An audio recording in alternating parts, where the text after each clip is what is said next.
The crystal towers of the coalition capital stretched toward three suns that painted the sky in shades of purple and gold. Claire Sullivan stood on the ceremonial platform and tried not to think about how her hands were shaking. Behind her, the High Council sat in their curved seats, representatives from 47 different alien species watching her every move. In front of her, cameras captured everything for broadcast across 12,000 star systems. She was 32 years old and the youngest human ambassador in history. 3 months ago, she had been a junior diplomat filing reports that nobody read. Then humanity won the war, and suddenly everyone wanted to talk to Earth's representatives. Claire got promoted 5 times in 6 weeks. Now she wore formal clothes that cost more than her old apartment and held a medal that weighed almost nothing but felt like carrying a planet. The Star of Unity, the highest honor the Galactic Coalition could give. In 7,000 years of Coalition history, it had been awarded only 12 times. Today would be the 13th. Claire looked out at the crowd. Thousands of beings filled the plaza below, their bodies as different from each other as night from day. Some had scales, some had fur, some had skin like liquid metal. Some breathed oxygen, others needed different gases and wore environmental suits. Some stood on legs, others floated, and a few existed as patterns of light that hurt to look at directly. But they all waited for the same thing. They wanted to see the human who ended the war, Commander Phoenix. That was the only name anyone knew. The human soldier who never took off their armor, never showed their face, never spoke except through a voice modulator that made them sound like broken glass scraping across stone. The warrior who had led the final assault on the Zarathi Queen Hive and survived what should have been a suicide mission. Claire had practiced her speech 100 times. She knew every word perfectly. But when the music started and the crowd grew quiet, her mind went blank for a moment. She thought about her brother instead. Marcus had been 25 when he died. He loved terrible jokes and old movies and made the best pancakes Claire ever tasted. He joined the military because someone had to, and Marcus always did what needed doing. The Zarathi killed him on Europa Station along with 3,000 other people. That was 2 years ago, right at the start of the war. Claire still expected him to call sometimes, still turned to tell him things before remembering he was gone. She wondered what he would think of all this. His little sister, giving medals to war heroes in front of the entire galaxy. He would probably make a joke about how she always loved being the center of attention. Then he would tell her he was proud of her. Marcus was always proud of her even when she did not deserve it. The music ended. Claire began her speech. She talked about the war, how the Zarathi swarm had attacked the Coalition 200 years ago, how billions died in the fighting, how entire species went extinct before anyone found a way to slow the enemy advance. She talked about humanity's arrival in the galaxy 30 years ago, how the older species thought humans were primitive and weak, barely capable of traveling between stars. She talked about how wrong those assumptions turned out to be. When the Zarathi pushed into human space, something changed. The humans fought differently than other coalition species. They were not stronger or smarter or better armed, but they were stubborn in a way that seemed almost crazy. They refused to abandon positions even when retreat made tactical sense. They threw themselves into battles they could not win to buy time for evacuations. They treated every coalition soldier like family, regardless of species, and died protecting aliens they had met days before. The other species noticed. They started copying human tactics. They started fighting for each other instead of just following orders. The tide of the war shifted, and then came Commander Phoenix. Claire's voice steadied as she talked about Phoenix's military record. The impossible missions completed, the thousands of lives saved, the enemy forces destroyed. Phoenix volunteered for assignments that veteran soldiers called suicide runs and came back every time. Other humans were brave, but Phoenix was something else, something that scared even the people on the same side. The final battle had been 3 months ago. Coalition intelligence found the Zarathi Queen Hive, the central point that controlled the entire swarm. It was buried deep in an asteroid field, protected by millions of warrior drones. The plan was to hit it with everything the Coalition had and hope enough firepower got through to destroy the Queen. Phoenix had a different plan. While the fleet attacked from above, Phoenix led a small team through the asteroids, found a way inside the hive, and fought through to the Queen's chamber. The team died one by one. Phoenix kept going. By the time the commander reached the Queen, Phoenix was the only one left alive. Nobody knew exactly what happened in that chamber. Phoenix never gave details, but the queen died, the swarm collapsed, and Phoenix walked out of the hive covered in acid burns and bleeding from a dozen wounds. The war ended that day. Claire finished her speech and held up the Star of Unity. The crowd erupted in sound, thousands of voices from dozens of species creating a noise like an ocean crashing against rocks. Through the chaos, a single figure walked toward the platform. Commander Phoenix moved like a shadow given weight. The armor was matte black, designed for stealth rather than show. It bore the marks of combat, blast scars, acid burns, dents from weapons that should have killed the wearer. Someone had painted small marks on the shoulder plates in white, hundreds of tiny tallies recording enemy kills. It was battered and worn and somehow more impressive than any parade armor could be. But Claire barely noticed the armor. She watched how Phoenix moved. There was a slight limp on the left side, barely visible, but there once you knew to look for it. Phoenix held their shoulders at a specific angle, head tilted just a fraction to the right. The hands stayed loose at their sides, ready but not tense. These were small things, details that meant nothing by themselves. But Claire felt something stir in her memory, a sense of familiarity she could not place. She had never met Commander Phoenix before. She was certain of that. Yet something about the way this person moved tugged at old thoughts, memories from long ago that she could not quite reach. Phoenix stopped in front of her and stood at attention. Claire could see her own reflection in the helmet's dark visor. She looked small and young and completely out of her depth. Behind that reflection, she knew someone was looking back at her, but she could not see their eyes or their face or anything that would tell her who they were. She raised the medal. Her hands were steady now, all nervousness burned away by that strange feeling of recognition. The Star of Unity hung from a ribbon made of material that changed colors in the light, representing all the member species of the coalition. Claire stepped forward and reached up to place it around Phoenix's neck. The commander was taller than her by half a foot, and Claire had to stand on her toes slightly. Her fingers brushed against Phoenix's armored collar. At the same moment, Phoenix's gloved hand came up to help guide the ribbon into place. Their hands touched just for a second. Claire felt a tremor run through Phoenix's hand. It was tiny, the kind of shake that came from holding very still when your body wanted to move, like someone fighting back an emotion too strong to show. She looked up. The dark visor stared back, showing nothing. But the hand trembled again before Phoenix pulled it away and returned to attention. The ceremony required Phoenix to say something, even just a few words. The crowd waited. The cameras focused. The moment stretched. Finally, Phoenix spoke. The voice modulator made the words harsh and mechanical, but Claire listened to the rhythm underneath, the pattern of how the words connected. The speech was short. Phoenix thanked the coalition for the honor, dedicated the medal to everyone who died in the war, and said the fight was won by thousands of people, not one soldier. The words were proper and formal and exactly what everyone expected to hear. But there was something in how Phoenix said certain words. A slight emphasis on specific syllables, a pause that lasted a fraction too long. Claire's mind kept insisting she had heard this speech pattern before, years and years ago. The ceremony ended. Phoenix saluted the council, turned and walked back through the crowd. People moved aside, creating a path. Everyone wanted to talk to the commander, but nobody dared approach. Phoenix had that effect on people. The armor and the reputation created a wall that kept everyone at a distance. Claire watched Phoenix disappear into the masses. She stood alone on the platform, still holding the now empty ribbon box. Her mind raced through old memories, trying to figure out why this stranger felt so familiar. The High Council wanted her for meetings.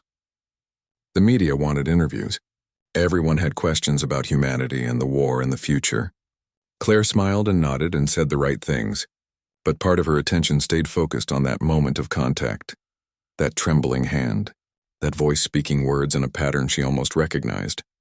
That evening, Claire returned to her quarters in the diplomatic housing complex.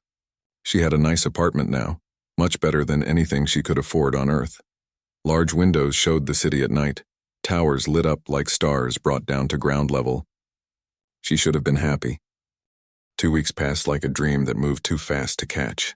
Claire spent her days in endless meetings with coalition officials who wanted to discuss trade agreements, technology transfers, and military alliances. Everyone suddenly loved humanity, The species that people called primitive and aggressive 30 years ago were now the heroes who saved the galaxy. Claire signed documents, made speeches, and smiled until her face hurt.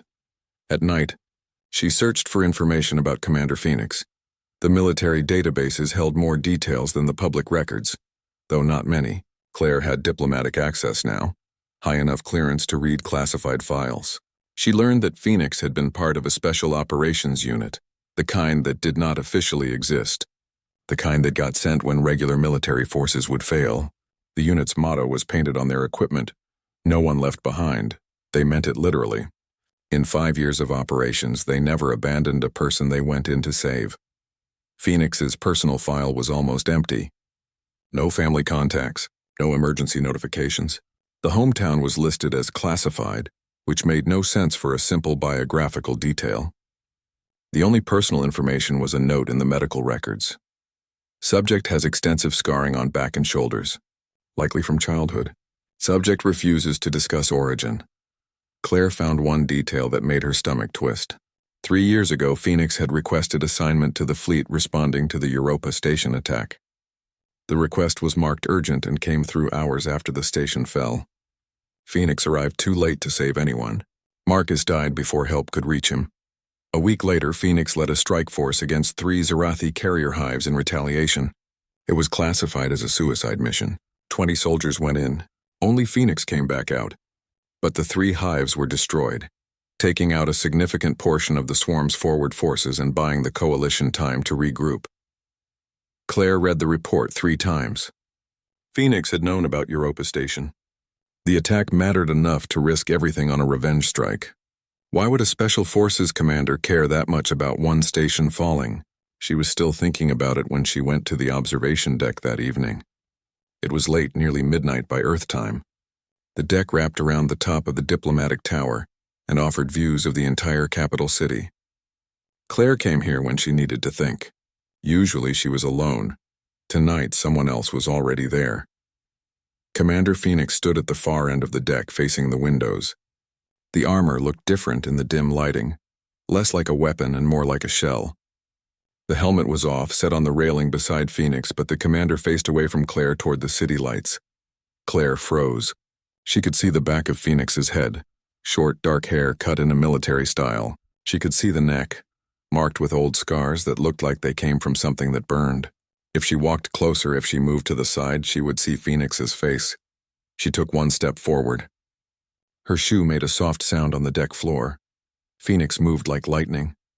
The helmet came up and locked into place in less than a second. When Phoenix turned around, the dark visor showed nothing but Claire's reflection.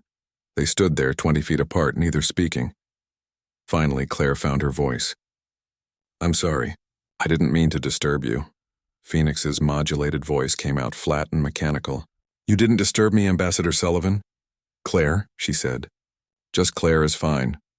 The helmet tilted slightly, that familiar gesture she had seen at the ceremony. "You should use your title. You earned it." "I got promoted because my species won a war," Claire said. She walked closer, moving carefully like approaching a wild animal. "I didn't earn anything. I just got lucky." "Luck is a skill," Phoenix said. The voice modulator made it hard to read emotion, but something in the words felt almost gentle. "Survival requires being in the right place at the right time." "You were. That counts." Claire stopped a few feet away, close enough to talk normally, but not close enough to be threatening. "Is that how you survived, luck?" "No." Phoenix turned back to the window. "I survived because other people died instead of me." "That's not luck. That's just living with weight on your shoulders." Claire understood that feeling better than Phoenix probably knew. She moved to stand next to the commander at the railing. They both looked out at the city, 2 humans very far from home. "My brother died in the war," Claire said quietly. "At Europa Station. He was a lieutenant. He saved a lot of people before the station fell." Phoenix went completely still. Not the stillness of someone at attention, but the frozen moment of someone who stopped breathing. "Marcus Sullivan," Phoenix said. The modulated voice somehow carried weight that electronic processing should have stripped away. "He saved 37 people. He stayed on the station to override the blast doors manually when the automated systems failed. The explosion killed him instantly. He didn't suffer." Claire's blood turned to ice water in her veins. Her hands gripped the railing hard enough to hurt. "How do you know that?" Phoenix did not move. "It's in the reports." "No." Claire's voice came out sharp. "It's not. The official report says 37 people evacuated successfully, but doesn't say who saved them. The number wasn't made public. I only know because I personally spoke to every single survivor. I know because I needed to hear exactly what my brother did before he died." "So how the hell do you know that number?" Silence stretched between them. The city lights reflected off Phoenix's armor, making the commander look like something that belonged in shadows. "I was supposed to be there," Phoenix finally said. The words came out quiet, almost too soft for the modulator to process. "I was stationed on Europa 3 months before the attack. I was on a training mission off station when the Zerathi hit. By the time I got back, everyone was dead." Claire stared at Phoenix's helmet, trying to see through the dark visor to the person underneath. "You knew Marcus?" "Yes." Just one word, but it carried more emotion than 1,000 sentences. "He was a good man. He told terrible jokes. He made everyone laugh even when things were bad. He talked about his sister sometimes. The diplomat. He was proud of you." The world tilted sideways. Claire reached for the railing to steady herself. "He never mentioned knowing anyone named Phoenix." "Phoenix is a call sign," the commander said. "Not a name. Your brother knew me by my real name." Phoenix stepped back from the railing. "I should go. I shouldn't have said anything." "Wait." Claire moved to block the path. "You can't just drop that on me and leave." "Who are you? What was your name before you became Phoenix?" The helmet looked down at her.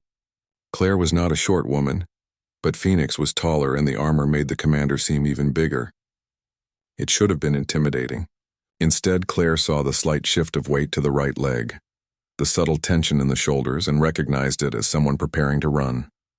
"It doesn't matter who I was," Phoenix said. "That person died at Europa along with everyone else. Now there's just Phoenix, just the mission. That's all I am." "Bullshit." Claire surprised herself with the anger in her voice. "You're standing here talking to me about my brother like you actually cared about him. You remember exactly how many people he saved. You know things about him that weren't in any official report. That's not a weapon talking. That's a person who lost a friend." Phoenix's hands flexed at their sides, the only sign of agitation. "I need to go. I have a briefing in the morning. Will you tell me your name?" Claire asked. "Please?" "You knew my brother. You tried to save him. I just want to know who you are." "Read the classified files," Phoenix said. "You have the clearance now. Everything that matters is in the records." The commander walked past Claire toward the exit. "I'm sorry about Marcus. He deserved better than what he got. So did you." Then Phoenix was gone, leaving Claire alone on the observation deck with a city full of strangers below and a head full of questions that had no answers. She stood there for a long time, staring at the spot where Phoenix had been standing. Her mind raced through possibilities. Phoenix knew Marcus. Phoenix was stationed on Europa. Phoenix felt guilty about surviving when others died. The commander carried that guilt like armor, maybe heavier than the actual metal plates. But there was something else. The way Phoenix spoke, the pauses between words, the rhythm of sentences. It felt familiar in a way Claire could not explain. Not like someone she had met recently. Like an echo from further back, from a time before diplomacy and war and loss. She pulled out her tablet and opened the classified files again. This time she looked deeper, past the military records into the personal history sections that required higher clearance. Most of it was still redacted, blacked out by security protocols. But there were fragments. Phoenix had been born in Colorado. Claire had been born in New York but moved to Colorado when she was 5. Phoenix joined the military at 18 and rose through the ranks quickly. Phoenix had scars from childhood that the subject refused to explain. Colorado. The word stuck in Claire's mind. She had lived there until she was 12, in a small town near the mountains. She remembered pine trees and snow and a best friend who moved away when they were both 12 years old. What was her name? Claire had not thought about her in years. Kate. Kate something. They had been inseparable for years, climbing trees. 4 weeks after the ceremony, Claire stopped looking for answers. She had meetings to attend and treaties to negotiate and 100 other responsibilities that left no time for mysteries. She saw Commander Phoenix occasionally at military briefings, always in full armor, always professional and distant. They did not speak privately again. Claire told herself she imagined the familiarity, the sense of recognition. She had more important things to worry about. Then the bombs went off. It happened during a diplomatic reception at the Coalition High Council building. Representatives from every member species gathered to celebrate the formal signing of the post-war treaties. Claire wore a formal dress that cost more than her entire wardrobe back on Earth, and made polite conversation with aliens whose names she could barely pronounce. The explosion came from the lower levels. The building shook like a giant hand grabbed it and shook it like a toy. Claire fell as the floor buckled. Around her, people screamed in dozens of languages. Crystal decorations fell from the ceiling and shattered into pieces that cut like knives. Security forces moved immediately, evacuating the High Council members first. Claire tried to follow the crowd toward the exits, but a second explosion knocked her down again. This time part of the ceiling collapsed. A support beam the size of a small car crashed down, missing Claire by inches but blocking the exit. She was trapped in a section of the hall that was quickly filling with smoke. She could hear more explosions in the distance, not random accidents. This was coordinated. Someone was attacking the capital, the heart of the coalition. The war was supposed to be over. The Zarathi were supposed to be defeated, but apparently some of them survived and decided to take revenge against the species that beat them. Claire coughed in the smoke and tried to find another way out. The emergency lights flickered, making everything look like a nightmare where shadows moved on their own. She heard the building groan, metal and stone stressed beyond what they were designed to handle. If she did not get out soon, the entire section would collapse. She tried to move a piece of debris blocking a doorway. It was too heavy. She pulled until her hands bled and her muscles screamed, but it would not budge. She was going to die here, crushed under a building on an alien world, never seeing Earth again. A shape moved through the smoke. For a second, Claire thought it was another piece of falling debris. Then she recognized the silhouette. Black armor, battle-scarred and functional. Commander Phoenix appeared like a ghost made solid, moving through the destruction with purpose. Phoenix saw her and changed direction immediately. The commander crossed the room in seconds and grabbed the debris Claire had been trying to move. Phoenix lifted it like it weighed nothing, muscles enhanced by the armor's systems, and threw it aside. "Can you walk?" Phoenix asked.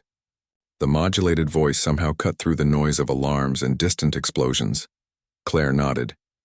Her ankle hurt, but she could stand. Phoenix checked her quickly, efficient movements looking for injuries. Then the building shook again and more of the ceiling came down. A huge section of structural material fell directly toward them. Phoenix grabbed Claire and pulled her close, wrapping both arms around her and turning so the armor took the impact. The debris crashed down on Phoenix's back with enough force to drive them both to their knees. Claire heard the armor crack, heard Phoenix make a sound that might have been pain but got filtered through the modulator into something mechanical. But Phoenix did not let go. The commander pushed back up to standing, still holding Claire, and started moving toward the exit.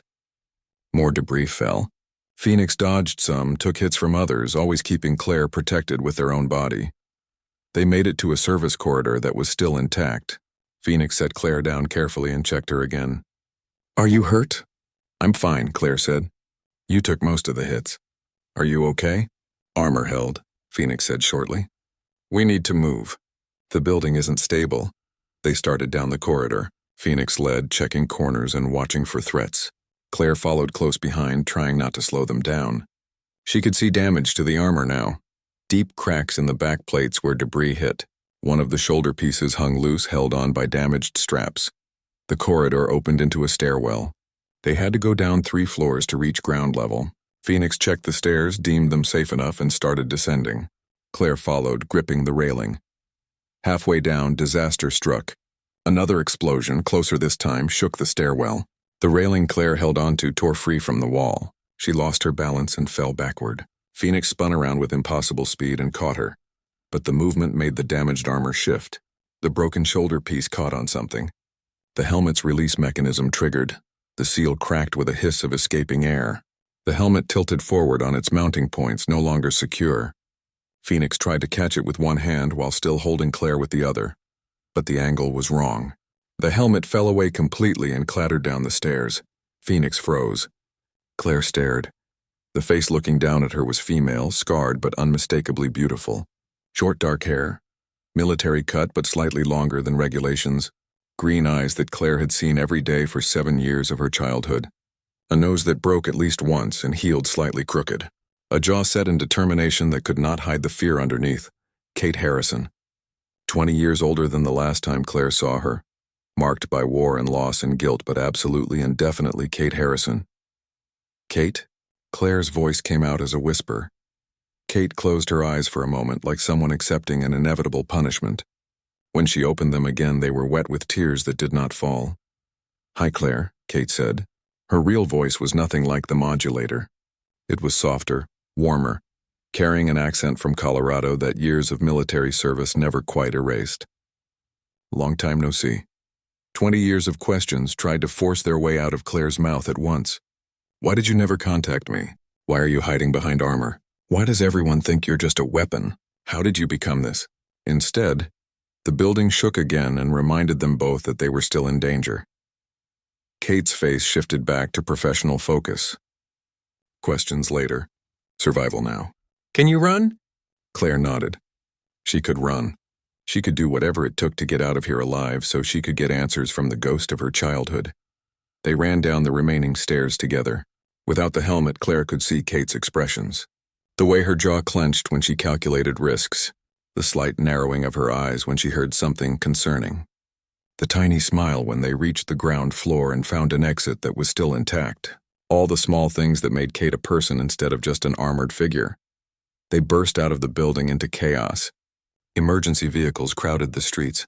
Medical personnel treated wounded people from dozens of species. Security forces established a perimeter. Above it all, smoke rose from multiple buildings across the city. The attack hit more than just the High Council building.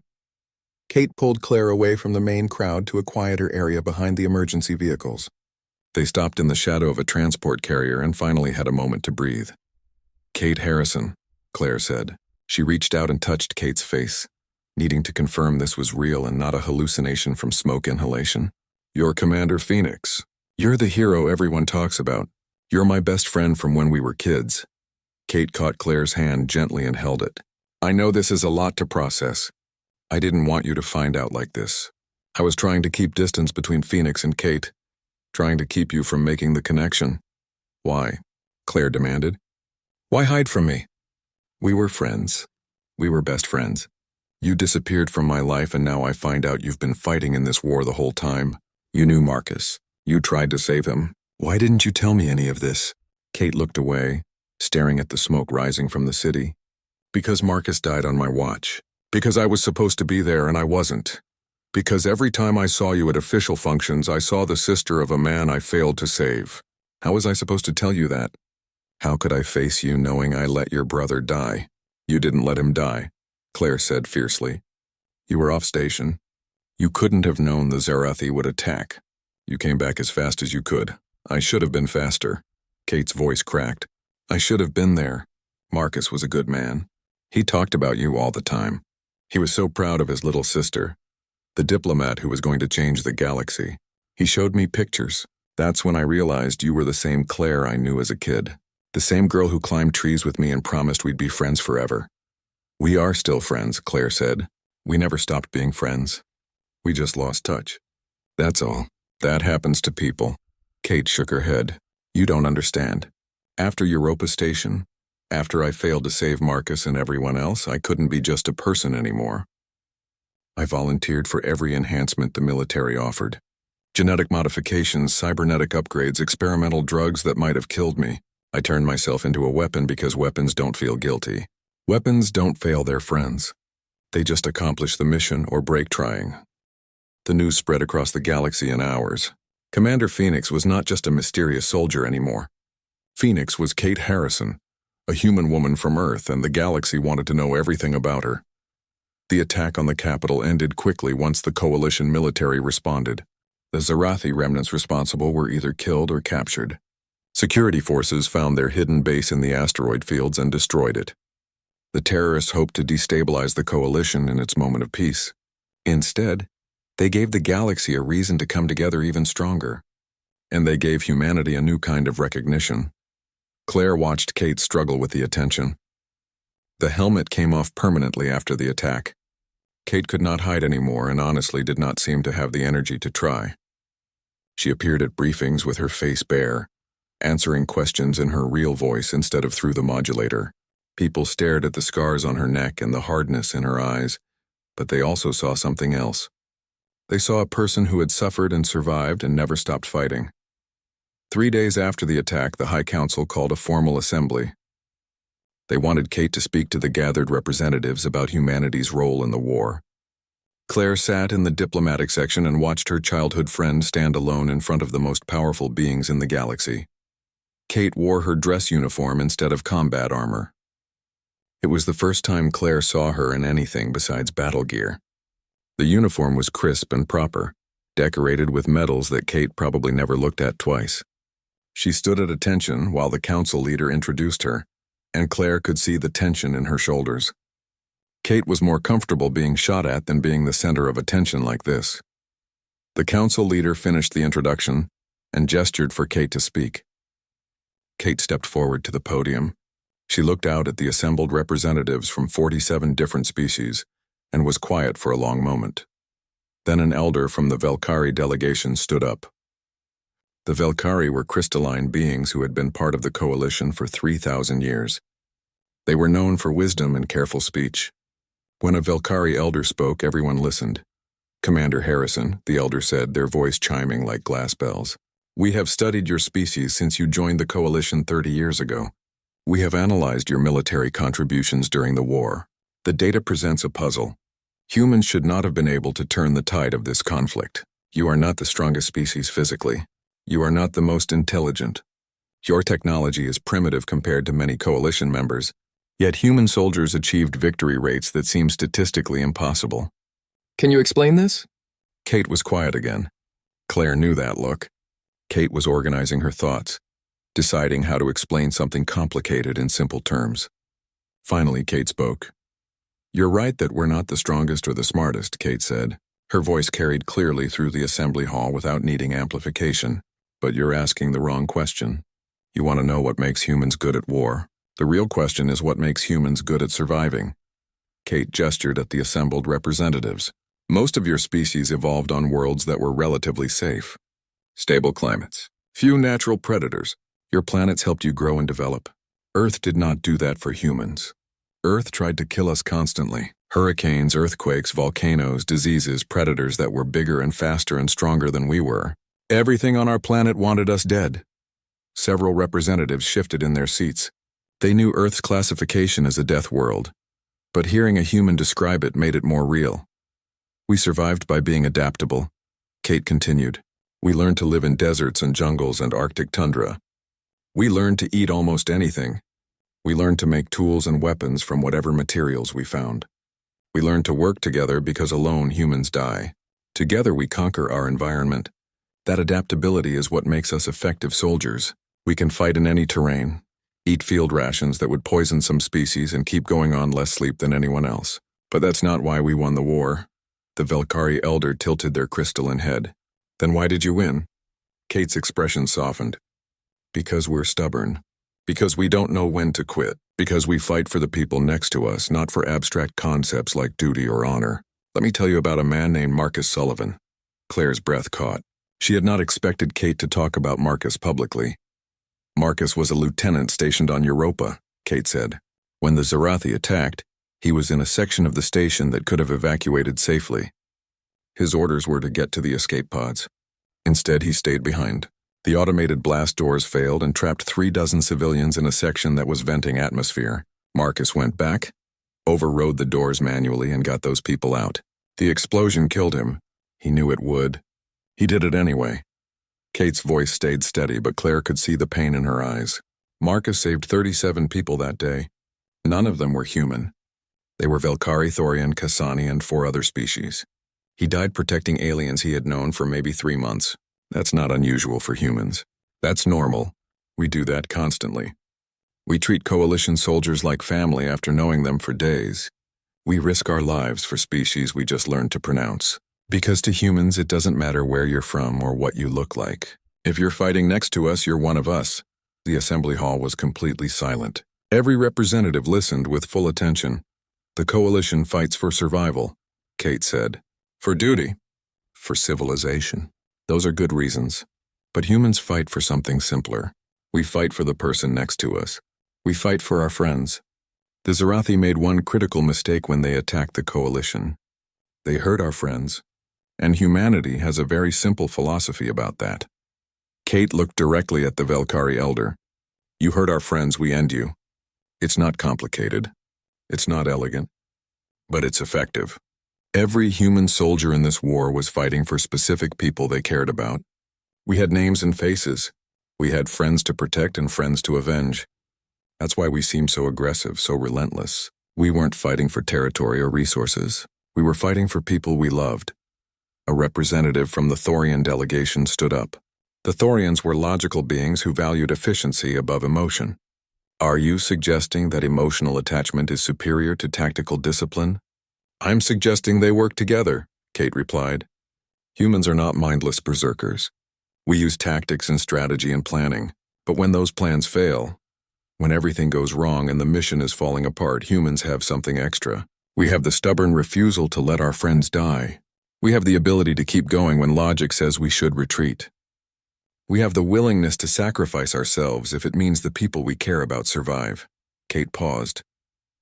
When she spoke again, her voice was quieter but somehow carried more weight. I've been to 37 memorial services for human soldiers who died in this war. Every single one of them died doing something that seemed crazy. Staying behind to cover an evacuation, charging enemy positions alone to draw fire, refusing to abandon wounded comrades even when retreat was the smart choice. They all died because they cared more about other people than about their own survival. That's not a weakness. That's humanity's greatest strength. The Velkari elder was quiet for a long moment. Then they spoke again. We have been the Galactic Coalition for 7,000 years. We have fought many wars. We have celebrated many victories, but I think we have never truly understood what unity means until humans showed us. You do not see species. You see people. You do not fight for your own kind. You fight for everyone you consider a friend. That is a philosophy worth learning. Slowly, the Velkari elder stood. One by one, every other representative in the assembly hall followed. 47 species rose to their feet, honoring not just Kate Harrison but the philosophy she represented. Not humanity's strength or intelligence or technology. Their heart, Claire stood with them, tears running down her face. She thought about Marcus, who died protecting aliens he barely knew. She thought about Kate, who carried that loss like armor and turned it into a weapon to save others. She thought about every human soldier who treated coalition forces like family and died protecting them. The council leader stepped forward. Commander Harrison, the coalition owes humanity more than we can ever repay. You showed us that strength comes not from power but from connection. We formally propose that human military philosophy be integrated into coalition training programs. We want to learn how to fight like you do, not with your tactics or weapons. With your heart? Kate looked uncomfortable with the praise. She shifted her weight and cleared her throat. I'll help however I can, but I need to say something else. I'm not special. I'm not unique. Every human soldier in this war had the same training, the same philosophy, the same stubborn refusal to quit. I just survived when better people died. If you want to honor humanity, honor the soldiers who aren't here to receive medals. Honor the people like Marcus Sullivan who made the galaxy safe and never got to see the peace they fought for. The Velkari elder nodded slowly. We will. And we will remember that. 6 months after Kate's speech to the High Council, Claire and Kate stood in the transport bay of the coalition capital and waited for their shuttle to Earth. It felt strange to be going home. Neither of them had been back since the war ended. Too many responsibilities kept them in space, negotiating treaties and helping rebuild the galaxy. But the coalition gave them both leave and they decided to take it together. Kate wore civilian clothes, something Claire rarely saw. Just jeans and a jacket, normal enough that she could walk down a street without being recognized immediately. The scars on her neck were still visible, and she would never look like someone who lived a soft life. But without the armor, she looked more like Kate Harrison and less like Commander Phoenix. The shuttle trip took 8 hours. They spent most of it talking, catching up on 20 years of life they missed. Kate talked about military training, about the operations she ran before the war, about the friends she made and lost.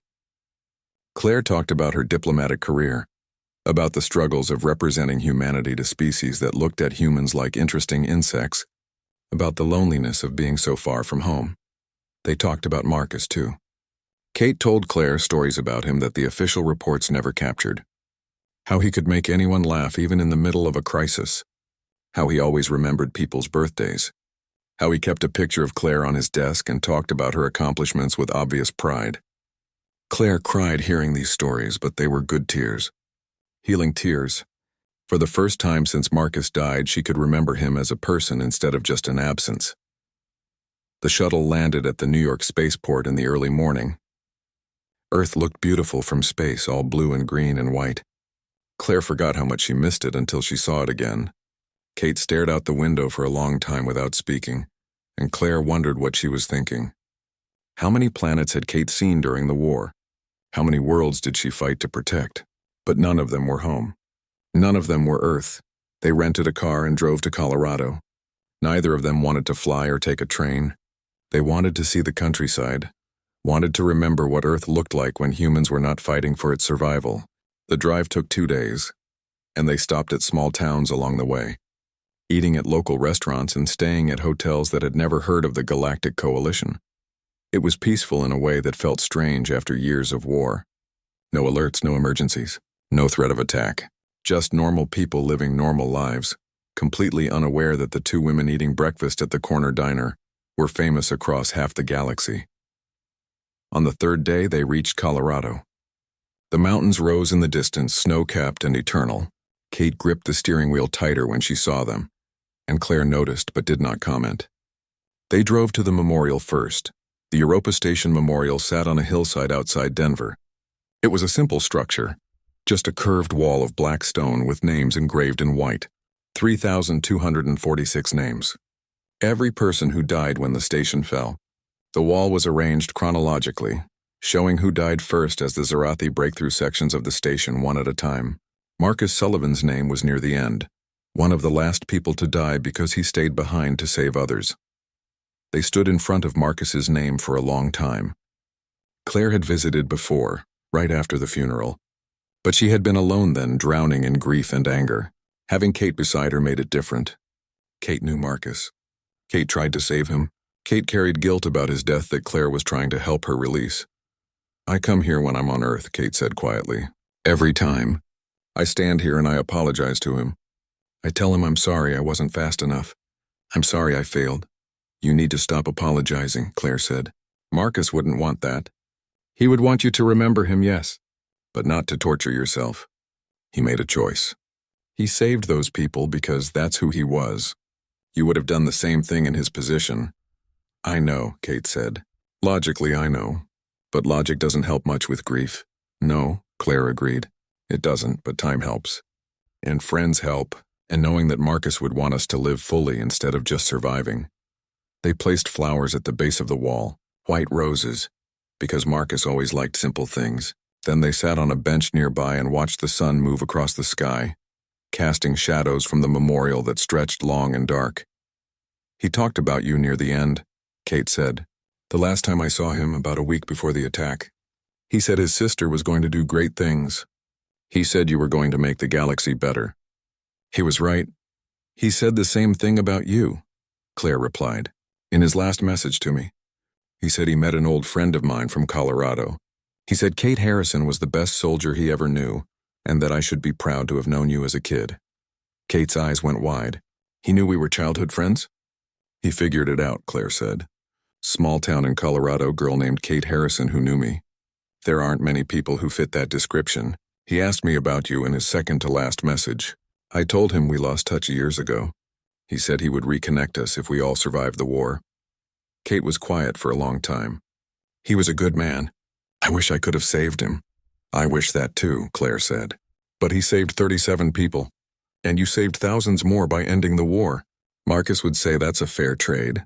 He always cared more about other people than himself." They left the memorial as the sun began to set. The next day they drove to their hometown, the place where they first met, where they became friends, where they promised to stay in touch forever. The town had not changed much. A few new buildings, some updated storefronts, but the core of it remained the same. The mountains still loomed in the background. The air still smelled like pine trees and possibility. Claire felt like she stepped back in time, like if she looked hard enough she would see her younger self running down these streets. They drove to the old tree. It stood in a park near what used to be Claire's house, a massive pine that had been growing there for over a century. Claire and Kate spent hundreds of hours climbing that tree, sitting in its branches and planning adventures they never went on. It was their special place, where they made promises and shared secrets. Someone had put a historical marker near the tree. Claire read it and laughed. The marker said that Ambassador Claire Sullivan and Commander Kate Harrison played here as children, and the tree was now protected as a historical site.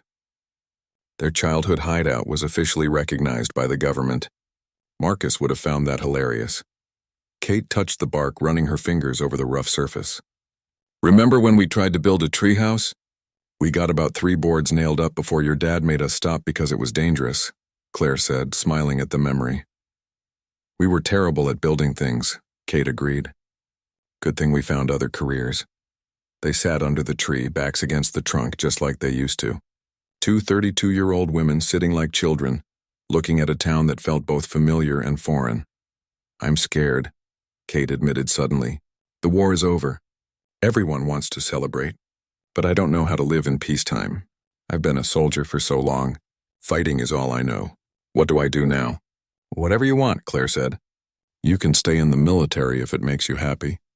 You can retire and do something completely different. You can travel or study or teach. You saved the galaxy. Nobody gets to tell you what to do with your life now."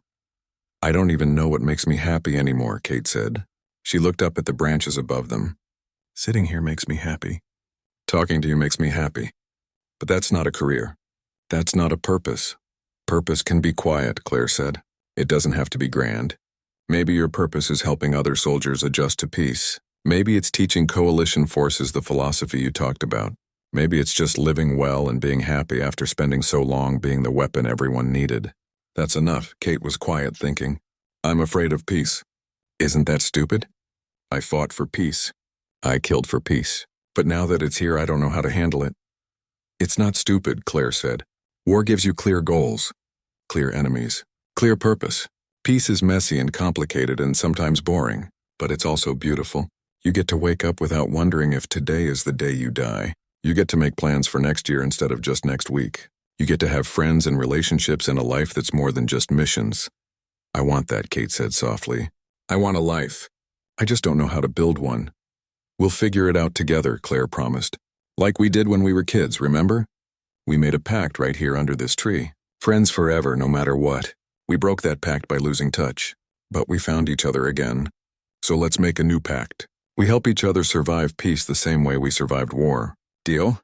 Kate smiled, and this time it reached her eyes. "Deal, friends forever. For real this time."